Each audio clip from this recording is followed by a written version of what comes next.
What is Cathedral to you? So obviously Cathedral is my high school, but it's a lot more than that. It's my home, and a lot of people say it. They put in their senior quotes. I mean, we look through the yearbooks, and the first thing that we look at is the senior quotes. And I think that what we like to see is that whenever there's the Cathedral is portion of it, we see a lot of people put responses that say Cathedral's home, and I don't think that there's any other response that is more captivating as to the proper message that Cathedral is trying to send, the Lasallian values that are incorporated into it, just the homey feeling. I mean, the teachers are loving here. They all have a really good attitude about your progression in life.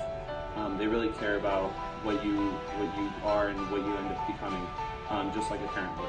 So, Which aspects of Cathedral originally attracted you? I think that the first thing that really caught my eye was the brotherhood here, especially. I mean, it's probably the most talked about thing throughout all the city, especially when it comes to the school.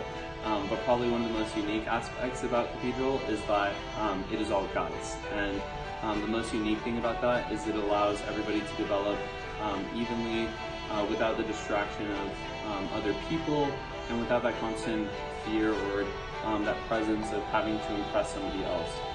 We're all here as brothers and we're learning together, and I think that that's the most beautiful thing that really caught my attention.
I think to lead, I often tell whoever gets elected, the student council leadership, I'll always have a meeting with them in the summer and say, I want you to know that you will hate the fact you got elected. That it is a huge part of being a leader is doing what no one else is willing to do.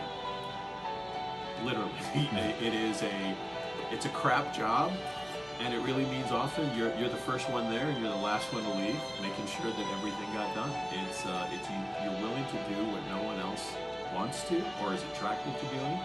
Everybody likes the sexy, glamorous jobs, and very few like real leadership. So to me, real leadership is about service. It's about being willing to literally give up your life for somebody else, and sometimes that life takes the form of you're willing to take an unpopular position because it's right, and maybe you lose some friends. You do what's right. You're that example, and then I'd like to think a big part of being a Lasallian leader is learning from mistakes, not thinking you're perfect or have to be perfect, but always growing, always being open to criticism, open to suggestions. So being a leader is hard work.